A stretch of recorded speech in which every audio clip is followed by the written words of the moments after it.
when there's a ton of potential in a new technology, the natural adaptable function of capital markets is let's put as much capital there as efficiently as possible. Let's find the boundaries. Let's find what works. Let's find what doesn't work. It's also historically true with financial structure innovations. You saw this with investment trusts, mortgage trusts, leverage buyouts. There's a number of examples in history where you actually have these financial structures that trade at a premium to the underlying asset, and they use that premium to acquire more and more of those assets. Those structures have generally produced bubbles that generally eventually pop. However, they also created financial infrastructure that we still use today. Much of private equity is rooted in what came from the leveraged buyout era. REITs came from the mortgage trust era. And in investment, the tools that were invented in the 1920s are so many of the tools that we're using today, of equity sales, of preferred shares, of all these different things. So I like to think of these as a similar analogy to what happens with technology also happens with new financial structures. There probably will be a ton of companies that come to market. There'll be a huge number of them. But eventually, you'll need to differentiate yourself. You'll need to have why this instead of that. Do we really need 100 of these things? Maybe we only need 5 or 20 or who knows.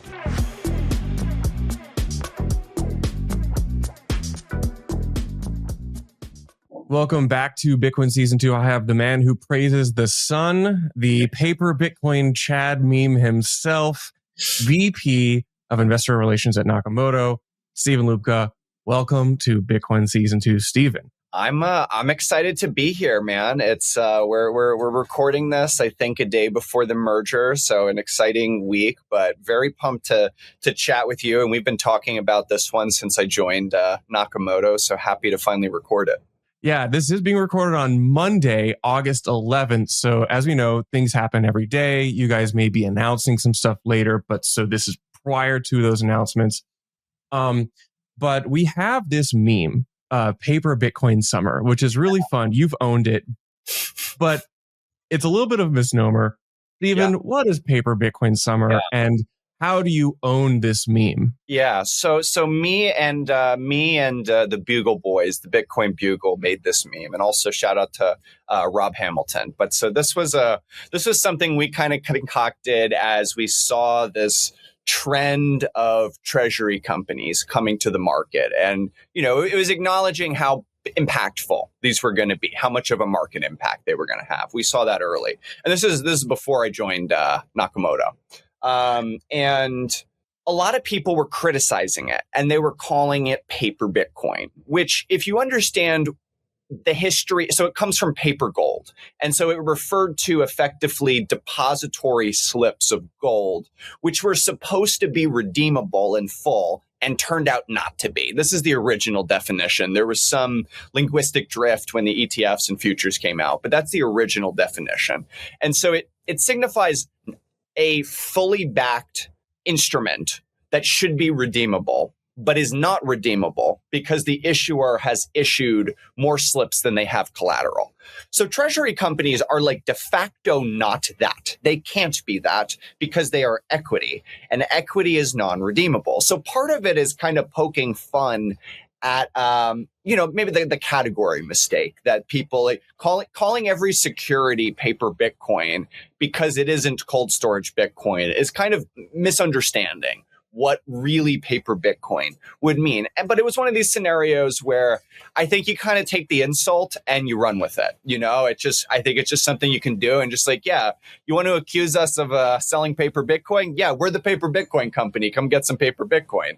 Then I think there was just some creative experimentation and direction. And I think the 80s are coming back. I think vibes are high. And so we kind of started working off this 80s Wall Street, aesthetic that's been a lot of fun. But, it's like these companies, Treasury companies, have captured so much attention since, and I think they're going to continue to be. And so I think paper Bitcoin summer continues. It's kind of like eternal September in the .com a little bit. It's not about the summer. It's a state of mind. Paper Bitcoin summer.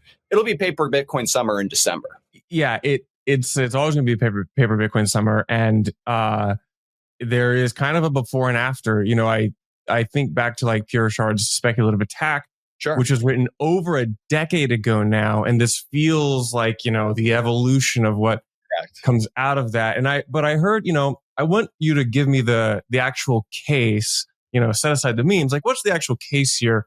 I've heard you use this concept of like leverage, like using Bitcoin securities to like efficiently acquire Bitcoin. What's the case? Why do I want to own one of these as an investor? Yeah, absolutely. No, and you know, Pierre and Bitstein, they predicted this a long time ago. I actually talked with Bitstein at the BPI summit. We talked for a while on the speculative attack paper and Treasury companies, and I won't. I think he's had enough tweets. It's fair that I say this, but he was like, "Yeah, this is what the paper was about." You know what I mean? So it is. The speculative attack paper was not about a bunch of middle-class people going to Bank of America and getting a 10% personal line of credit at 11% interest. Go ahead and do that if you want to do that. I'm not in any way shaming or putting those people down. But that's not what it is. It is about a scaled financial move that uses capital markets to maximum effect. Like, it just definitionally is performed by speculators. It is a different thing. And so, yeah, they intuited or understood that if you have a money like Bitcoin and you have a system like fiat, that eventually this opportunity or this arbitrage opens up. So anyways, but to answer your question, why do these companies exist? I'm not even telling people, I'm not even saying you should buy it, you shouldn't buy it, but I just want to explain here's the value proposition. So I think the simplest way to understand, so there's kind of a way to understand it, and then it's kind of like the metric or the reason why. And so the metric or the reason why is that these companies are able to deliver per share Bitcoin growth. So if you own one share, over time, you have more Bitcoin per share. There's a growth rate. And as with anything in finance, we pay for the future value of an asset. You don't just pay for the net present value, you pay for the future value. So anything which is growing gets a multiple in finance. If you have a problem with that, take it up with Wall Street. But this is how financial markets work. And so why are they able? And so then to your original question, why are they able to deliver a growth rate? The reason is because they have a more efficient cost of capital than an individual. And so the reason they have that is effectively a form of regulatory arbitrage. That doesn't mean that's not me saying it's about bending regulation or manipulating regulation. It's just saying that due to financial regulation, only publicly traded companies can sell equity in public markets, can issue preferreds in public markets, can get, maybe not only them, but they have a much easier time getting non-callable long-term debt. Right? If I, as an individual, or you as an individual, tried to get a 10-year bond against our earnings or our assets or whatever at 6% interest, it would be impossible. You wouldn't be able to do it. And so these companies are able to use the kind of combination of tooling that is available to public companies to effectively buy Bitcoin with a lower cost of capital. A really simple example of this. Imagine that imagine MicroStrategy has $100 million in the bank. And scenario one, they buy $100 million of Bitcoin. Great. Their cost of capital was kind of like 1 for 1, whatever you want to call it.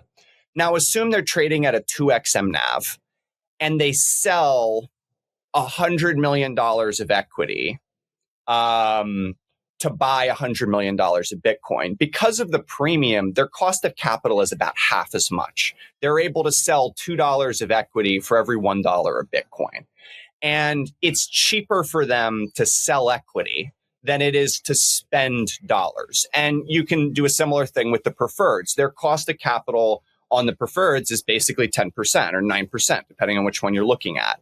And so it's, again, they're able to purchase Bitcoin more efficiently with a lower cost of capital. And as such, they're able to drive a greater return. So it is just saying that the financial tools that are available are very different for a public company.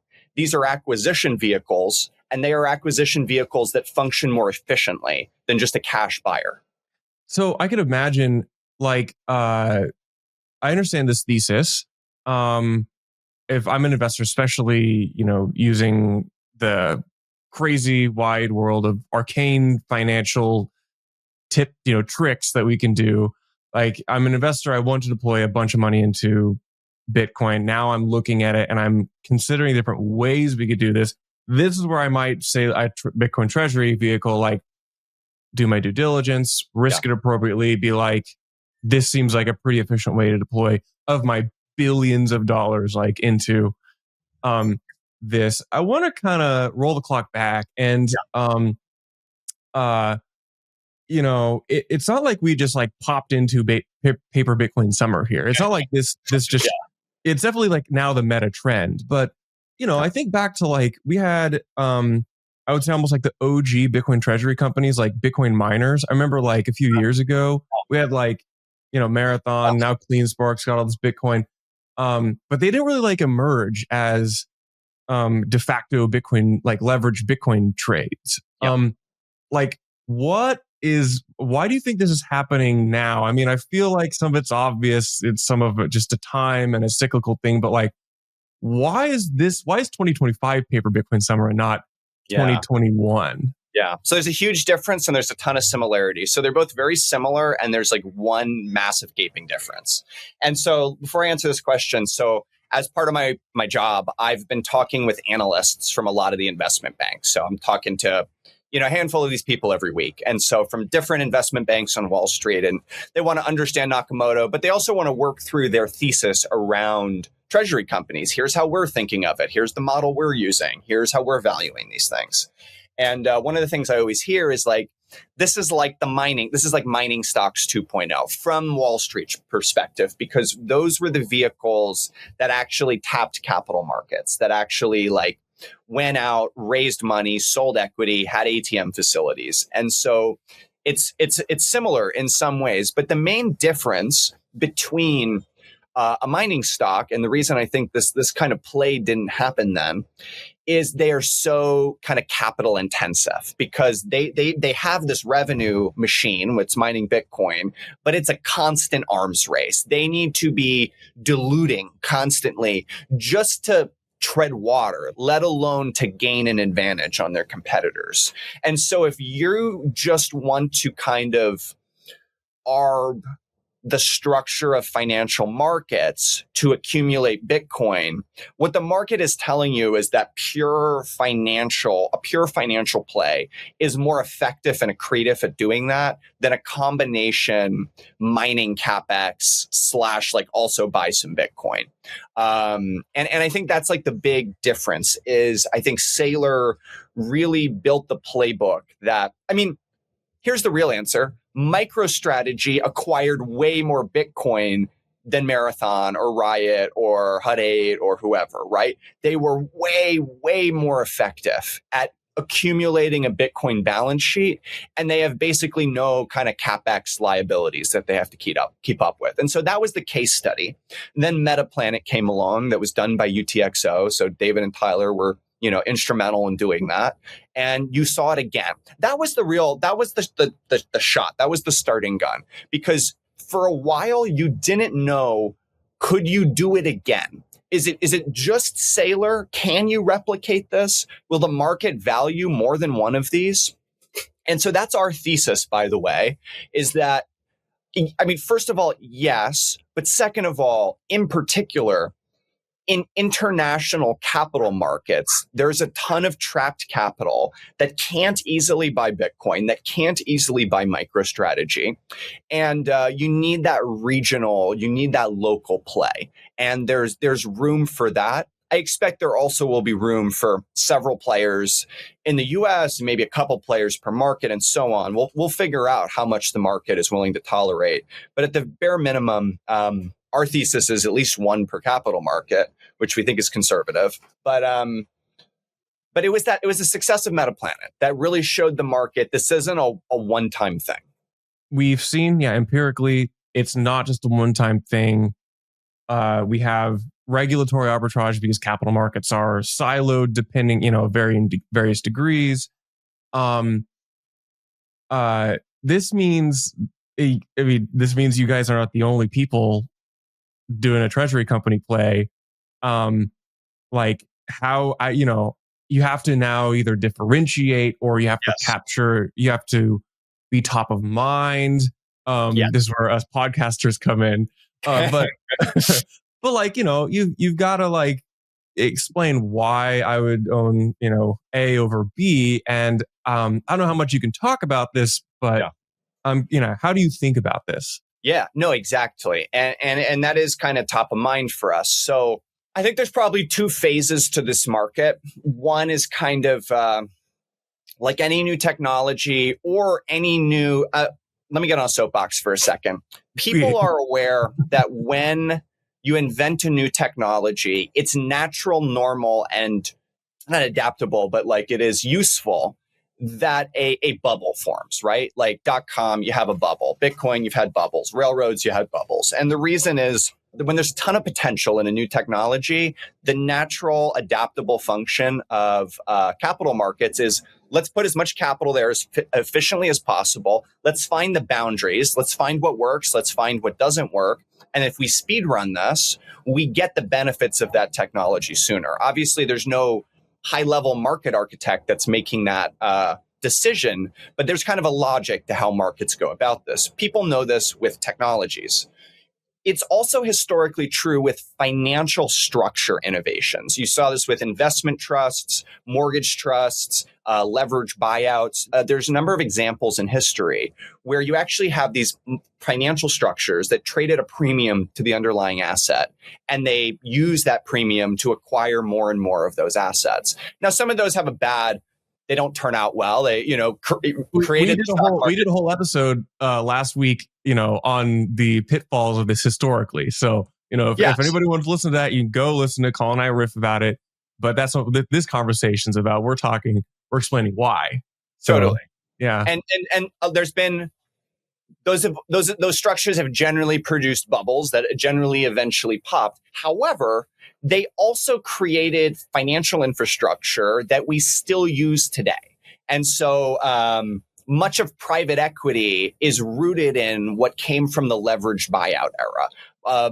REITs came from the mortgage trust era. And in investment, the tools that were invented in the 1920s are so many of the tools that we're using today, of equity sales, of preferred shares, of all these different things. So I like to think of these as a similar analogy to what happens with technology also happens with new financial structures.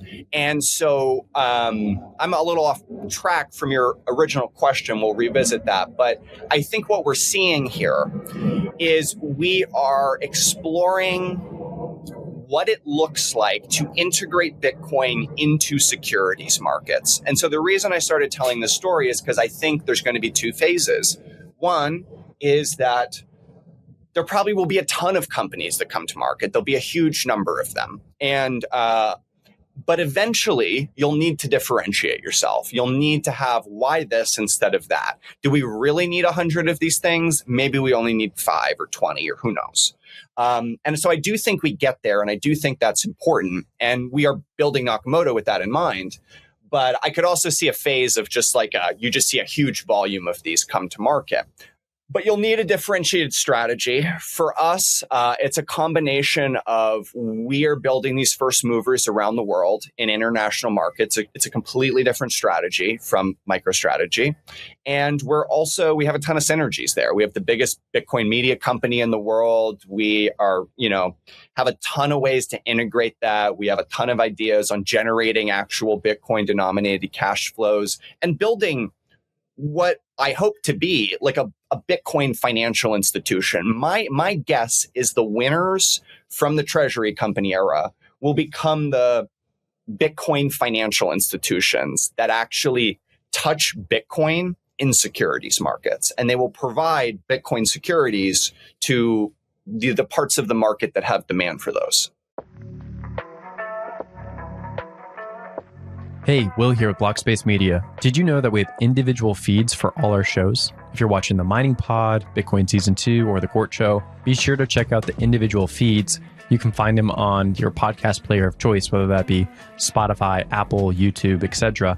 Just type in Blockspace Media and you'll find all our shows pop up, or just type in the individual show name like the Mining Pod or Bitcoin Season 2. Be sure to hit that subscribe and give us a 5-star rating so we can continue to bring you the best content in Bitcoin. I unfortunately spent the past decade learning about Bitcoin itself and not very much about financial markets. I spent I think a lot of Bitcoiners, spent the past several years min-maxing out of traditional financial knowledge. And so I don't have a lot of the tools or even the words to really understand a lot of this. And so it's really hard for me to evaluate and compare these things. Yeah. So maybe even just a basic question is, I see a lot of the genesis of these companies, MetaPlanet originally and kind of still a hotel real estate company. Nakamoto is merging with Kindly, which is medical tech.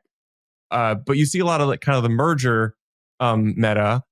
Mm-hmm. Why is that? Why do you not just spin up a new public company? I don't understand these things. Doing an IPO has certain challenges and drawbacks, which is what you'd have to do.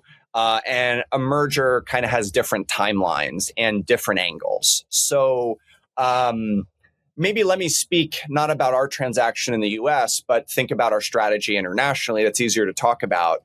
It is a lot faster for us to partner with an existing public company that is already listed, and not just listed, but has expertise in what you need to do to be a listed company in Japan, in Hong Kong, in the UK, in Brazil. It's different everywhere. And we clearly, as just the core American Nakamoto team, don't have expertise in every single capital market in the world. Nobody does, right? So it's a very valuable, and it's not just the company we rely on. We also use other partners and experts, but it is a lot more efficient to take that pathway than to try to, especially as a US company, do new listings in 60 different countries. I mean, it would take far too long. It makes sense. Especially as Paper Bitcoin Summer comes along, you have a ton of telegraphed purchases of Bitcoin coming in from all which way.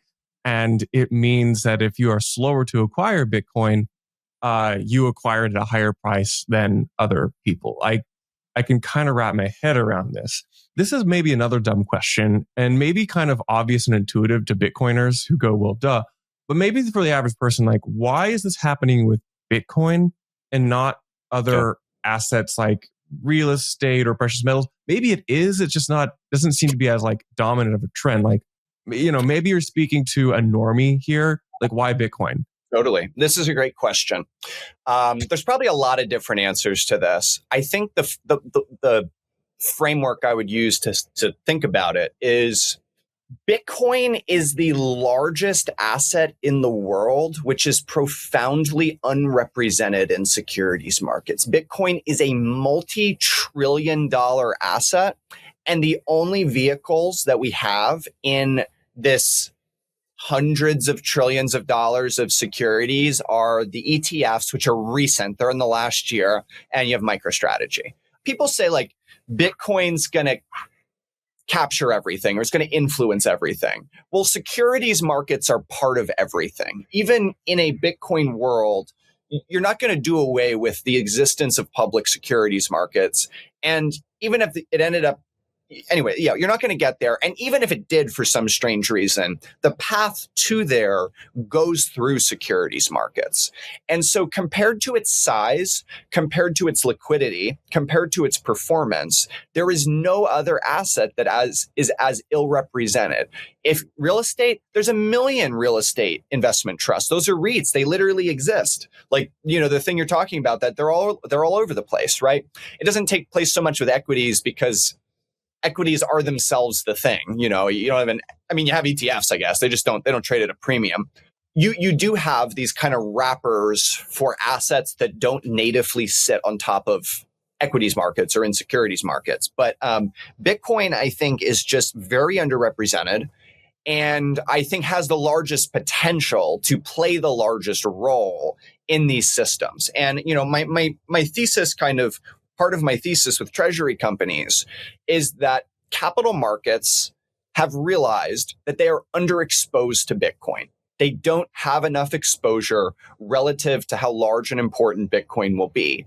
And a treasury company is an entrepreneur betting that acquiring as much as they can, as quick as possible, will be perceived as valuable by the market when it has to come to terms with this underexposure. You mentioned Bitcoin liquidity, and this is also an interesting dimension to explore. Again, I don't know a ton about markets, but we did just see an 80,000 Bitcoin sell get just absolutely absorbed and eaten up. Maybe that was Saylor. Maybe that was somebody else, probably all the above. But we have another tens of thousands of Bitcoin telegraphed if everyone hits their, goals. We have lots of Bitcoin to be bought. Talk to me about Bitcoin liquidity. It seems like a very liquid market, but I don't know how to think about this. I don't know if you know how it stacks up against other types of assets. I don't know, riff on liquidity for me here. So a couple answers here. So one, if you subtract MicroStrategy, treasury companies are barely operating yet. And people have been like, why hasn't the price risen more? Or, oh my God, what if they blow up? They're going to crash the market. I can prove to you that that would not be the case in this moment in time, at least. Outside of MicroStrategy, if you take that from the top 60 companies that hold Bitcoin on their balance sheet, if you take all the treasury companies out and you add up all the treasury companies in the top 60, you get something like 60,000 coins, which is less than the Galaxy seller. If MetaPlanet and DJT and all these other treasury companies sold all their coins next week, it would be less than the Galaxy impact. We're just not there yet. They are not operating at scale. And so for people that have this vision that treasury companies will get over levered and will cause this market crash, you're actually a bull on treasury companies because you're saying they're going to get 10 times larger. I mean, the price is going to go way up and then you can have your scenario. But there's no way you can have that scenario unless they acquire an order of magnitude more coins.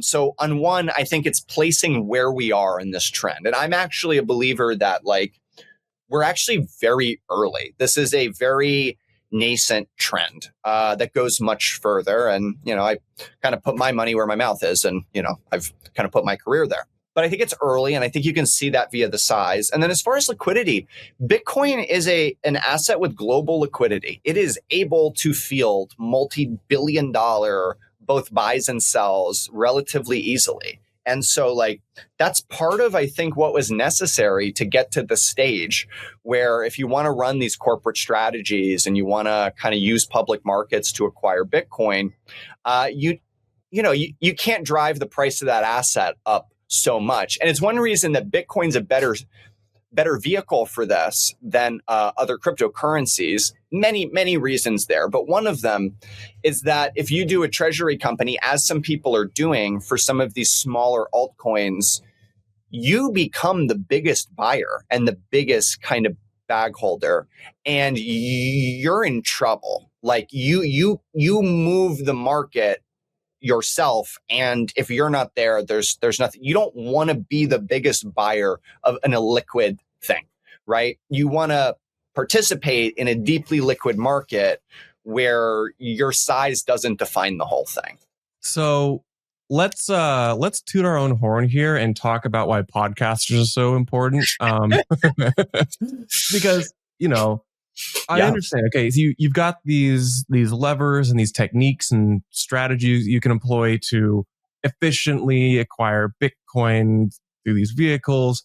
But I would, that's a differentiation. That's that's a technique. But how much of this is simultaneously kind of narrative and mythos telling to ourselves? You mentioned, you've in the BTC Inc. universe, you have the large Bitcoin media company. Certainly that plays a major role. How much of this is just making sure you're top of mind for people?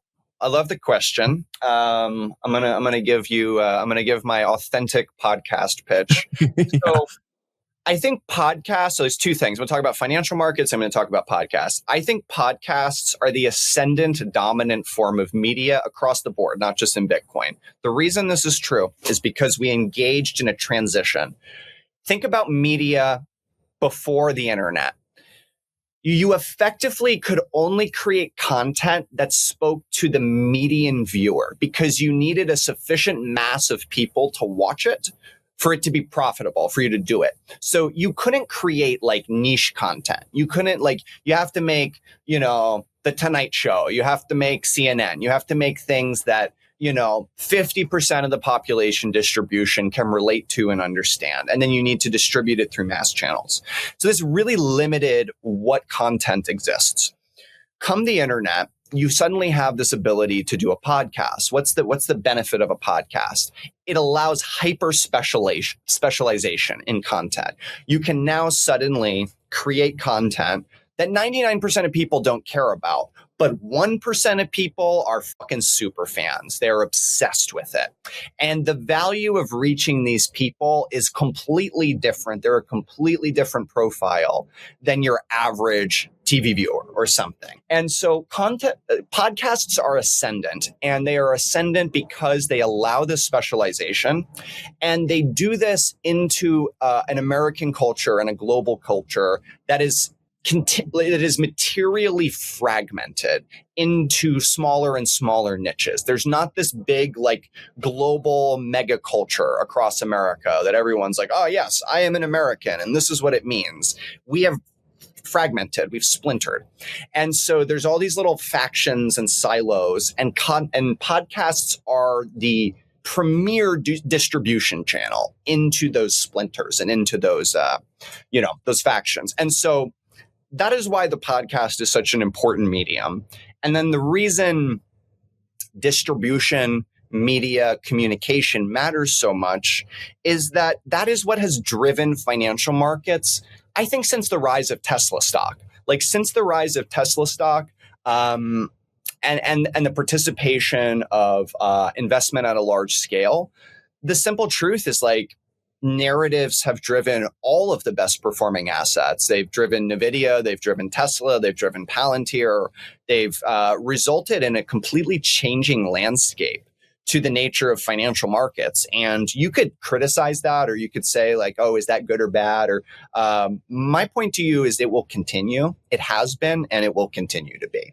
And so distribution is huge, and communication is huge. And telling a story, and I don't say that some people can hear that as oh, the story's made up. It's about making something up. It's not. The best stories are true in a sense. The best narratives are believable because they are in essence a description of reality that inspires. And I mean, you look at the current talking points in Bitcoin today. I reference this a lot where we have codified a lot of things like Bitcoin being this hard money asset. You have all of the catchphrases Michael Saylor has coined. And most of these are emergent from Bitcoin culture. These are not necessarily things that Satoshi talked or wrote about. They are things which emerged, and a lot of them emerged from the writings and the early podcasters, which are now narratives we tell ourselves about how it performs going in the future. I think you do bring up a good point in that the best stories are the ones which are true. We will argue until the cows come home about some of the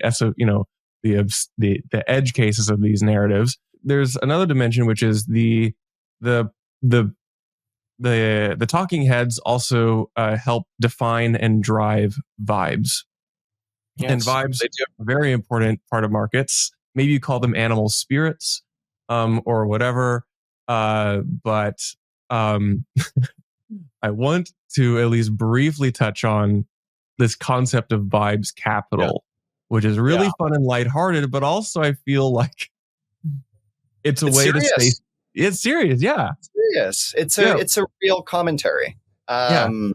So I am the co-founder of Vibes Capital Management, which is let's call it a movement, and it is making a stand for the role of vibes in capital markets and the role of vibes in society. And so I think to have this conversation, we need to first describe what a vibe is. And a vibe is something that you know to be true or you experience as true, and you can't really explain why that is. You walk into a room, it's tense. There's a weird vibe. How do you know?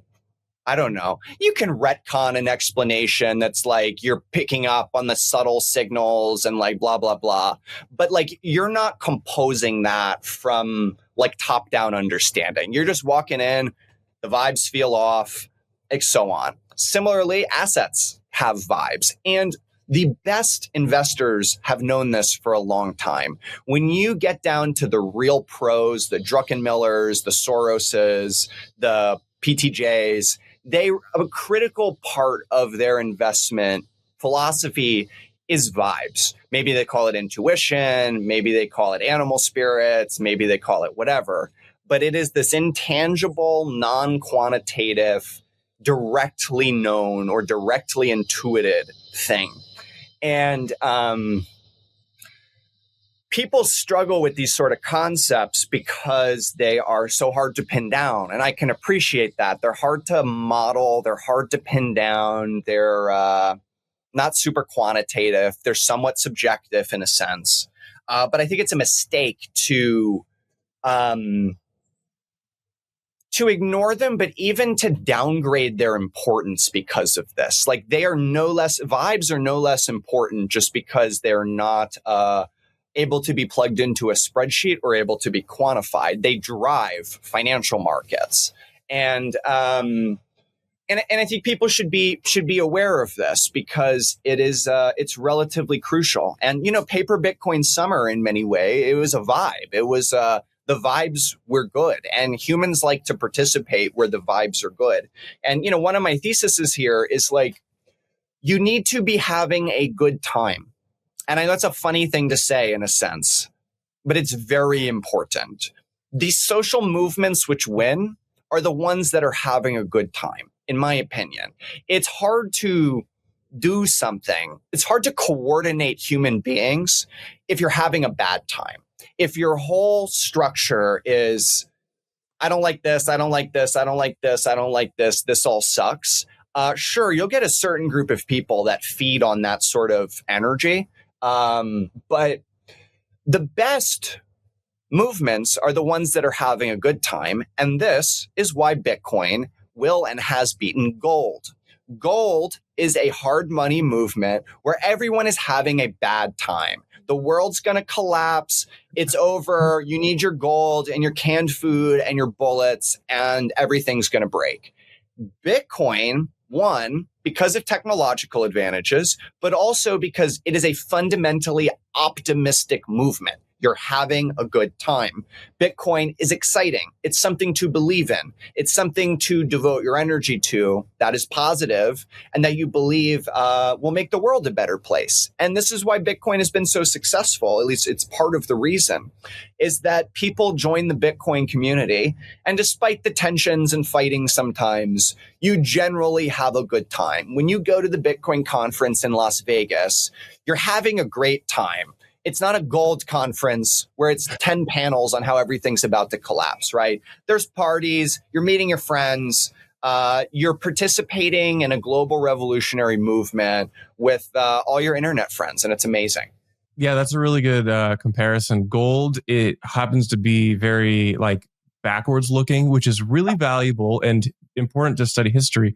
But Bitcoiners are inherently forward looking.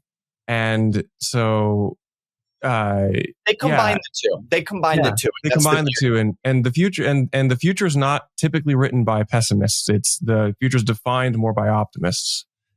Correct. With a couple rare cases, yeah. And this cultivates the vibe. This defines the vibe. Like, this matters because when people encounter your movement, your asset, your company, your ideas, the first thing they take away is the vibe of that thing. And you may hate this, you may think it's irrational, but it is true. Yes, I have rarely convinced someone to buy or own Bitcoin through argument and almost always through vibes. Correct. So, I want to wrap this up with a treatment on which is almost the opposite of vibes, which is orthodoxy. And you had a great tweet where you said, "It has come to my attention that a side faction of paper Bitcoin summer enjoyers have been preaching paper Bitcoin summer maximalism, which advocates owning only paper Bitcoin." Again, disclaimers, caveats about terminology. And you say orthodox paper Bitcoin positions paper Bitcoin as part of an overall portfolio. For someone who does not understand, layered commentary, what does this mean? Yeah. So, obviously, kind of the tension in the Bitcoin community that emerged is basically this idea of, are you telling people to sell their cold storage Bitcoin and buy stocks? This is effectively the concern. And what I was saying with that tweet is absolutely not. And we've never said that. And that's not the pitch. And that's not what these companies are about. If anything, these companies are about tapping the massive reservoirs of fiat value that cannot currently buy Bitcoin. That is the biggest upside for these companies, is most money cannot easily or efficiently buy Bitcoin, especially globally. And so you're not fighting, it's not a zero-sum competition for the pie, it's expanding the pie. And you need securities vehicles like this, you need debt vehicles, you need bonds, you need all of the in international markets to expand the pie. It's positive sum. And so, some people, I think, took this all the way and it was 100% all in Treasury companies. You can do that, but I'm not in the business of telling people what to do. But I think everybody should have cold storage Bitcoin. I think there's so much virtue and utility and unique value, and the value of Bitcoin comes from its ultimate underlying reality. And we can hold two things at the same time, that it is important to cultivate the base layer of the asset, to maintain the properties and the use cases that make that so valuable. And at the same time, you also need to integrate into larger financial infrastructure, into securities markets. And so, as much as I think critics try to pin on people that are involved in treasury companies, that it's they want your cold storage Bitcoin.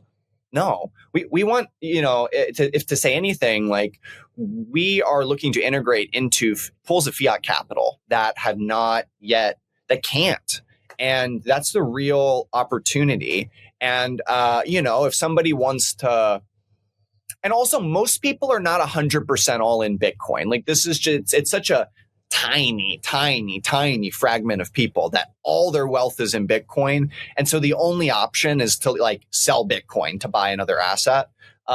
Most human beings, they have cash and money market accounts. They have low risk parts of the portfolio. They have index funds. They have all sorts of assets. You know what I mean? And, the opportunity is in, a portion of that liquidity and a portion of those assets saying, hey, I would be interested in allocating to a higher risk, higher volatility play.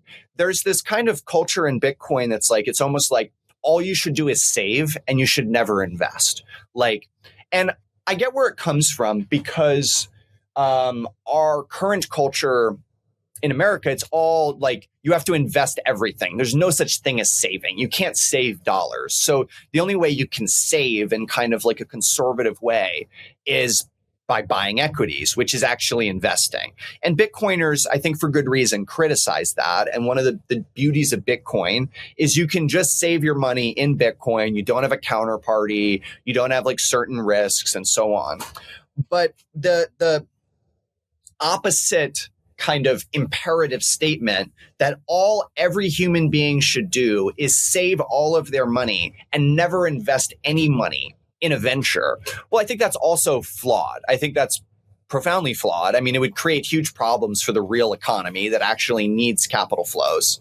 But it's also just like it's not wrong to take higher risk with 10% of your portfolio or 20%, whatever it is, right? Like you can say, hey, I'm going to take higher risk for higher returns. And compared to cold storage Bitcoin, that's what treasury companies are. They are a leveraged operating business that is trying to deploy financial tools to basically generate a Bitcoin denominated return. They're trying to generate a Bitcoin denominated return. And obviously, there's certain counterparty and operating risks there that don't exist with cold storage Bitcoin. But there's also the opportunity for an additional return. And I actually think it's crucial to have somebody in the market that is trying to denominate in BTC. Because if you actually think that Bitcoin is like this dominant capital asset of the future, you need to be able to earn a Bitcoin denominated return at some point. And I'm not saying treasury companies are how that will happen forever, but it's important to get somebody in the market thinking like, how do we generate alpha on top of Bitcoin? I know you're limited in like what you can telegraph about what Nakamoto is going to do. And again, this is being recorded on Monday, August 11th. So things can happen between now and release. If you could try to give me, what should I be looking for over the next year or two? You can sidestep this question if you want. I don't know. What's the future look like for Nakamoto? So I think there's two things to understand about what we're trying to do. One is we want to aggressively invest in first movers in international jurisdictions. There are most countries in the world do not have a treasury company, period. And even more so, do not have one that's operating at scale. There's maybe a tiny this or that. We want to create those, invest in those, and shareholders, if we're successful at doing that, benefit because we generate, if we are to do this successfully, an additional return versus just keeping the Bitcoin. So number one, our goal is to target those other jurisdictions, build new treasury companies. But the second thing to understand is that we are focused on our long-term view is that eventually these companies need to back into operating businesses or return streams. Right now, it's a monetization phase. It's a capitalization phase. And all you're doing is sort of it's a financial layer thing. But eventually, the companies that can take that pile of collateral, of assets, and can either deploy it in a business, right, that is using Bitcoin to do something or otherwise generating a return stream.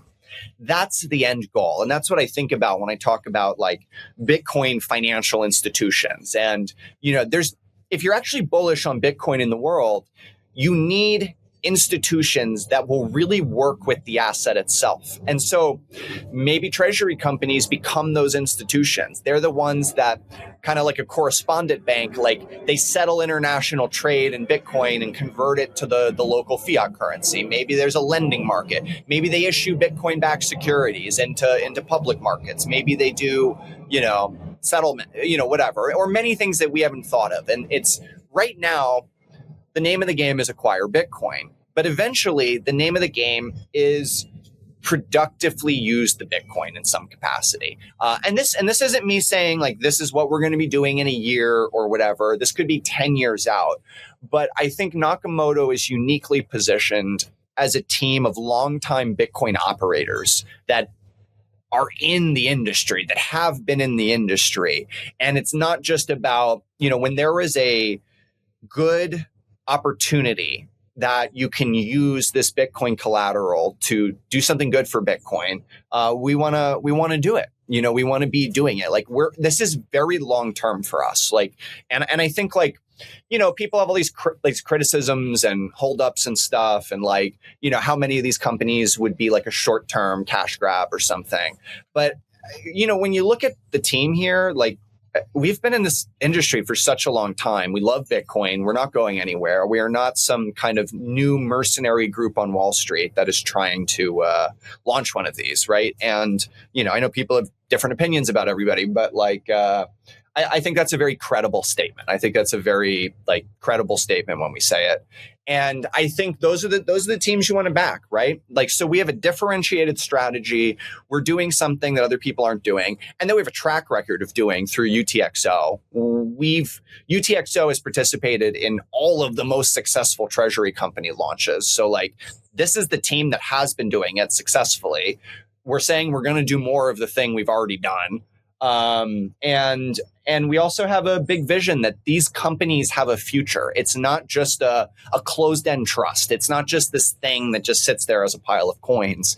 This is an opportunity to capitalize Bitcoin financial institutions that last for 100 years or 1,000 years. And one of the first things, this is one thing which is public, you did acquire a small mining advisory firm, Second Gate Advisory. And this lets me finally, before I end it, get a disclosure out, which is kind of funnily, Nakamoto has recently become a shareholder in Blockspace Media, the media company which produces Bitcoin Season 2, because Second Gate was one of our investors. So you guys with that, you brought on both Amanda Fabiano and Branden Bailey, who are literally the two, the archetypical type of operators that you describe, and that they are some of the most seasoned, I would say probably the most respected two individuals in North American Bitcoin mining. So shout out to that move. That was quite a baller move. I was very happy to see that. Yeah.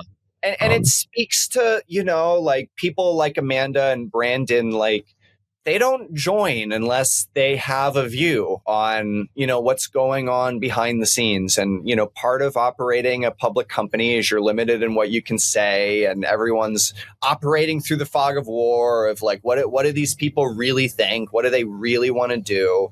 What can we trust them to do? And that's fine. That's just the nature of being on the outside of a public equity. But I think the team that has come together around this, on this opportunity, I think really speaks volumes. And again, this is a team of operators. This is not a team of people just trying to, kind of take advantage of something short term.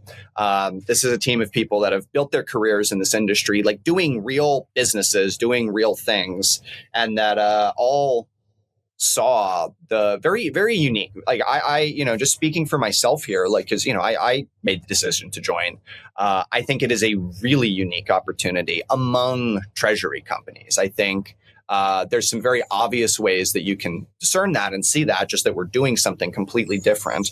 But I think if you really take the time to think about the strategic landscape, to think about all the work David's done, to think about everything UTXO has done, Tyler, and so on, and all the people part of that, you realize that there really are layers of synergies here and opportunities that I don't think another Treasury company could easily attain.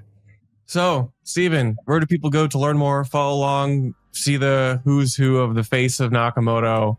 Where do listeners go to follow along? Yeah, so Nakamoto.com, which was a huge win to get that domain. So you go to Nakamoto.com and can learn more about the company. To follow me, just Stephen Lubka on Twitter. I'm very active. My DMs are open. You can also follow Nakamoto on Twitter, follow David Bailey, Tyler Evans, Amanda. But we're online. We're going to be sharing a ton of updates with you guys. And, hopefully by the time this comes out, the merger is complete and we're getting going. All right. Thank you so much, Stephen, for coming on Bitcoin Season 2. Catch you later. See you.